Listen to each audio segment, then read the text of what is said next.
News 24 Shivneri, निर्भीड सत्याचा बुलंद आवाज।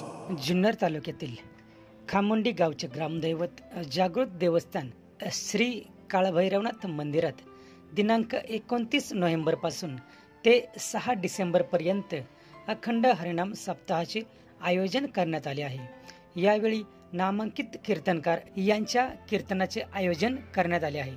दिनांक 3 डिसेंबर रोजी जगद्गुरू श्री तुकाराम महाराज, संत ज्ञानेश्वर महाराज मूर्ती मिरवणूक व कलशारोहण सोहळा झाल्यानंतर दिनांक 4 डिसेंबर रोजी सन्माननीय देणगीदार यांचा सन्मान सोहळा होणार आहे आणि दिनांक 5 डिसेंबर रोजी लोकार्पण सोहळा श्री जगद्गुरू शंकराचार्य विद्या नरसिंह स्वामी यांच्या हस्ते जगद्गुरू श्री तुकाराम महाराज व श्री संत ज्ञानेश्वर महाराज मूर्ती स्थापना करून लोकार्पण सोहळा मोठ्या थाटामाटात संपन्न होणार असल्याची माहिती देवस्थान ट्रस्टचे पदाधिकारी यांनी पत्रकार परिषदेत सांगितली।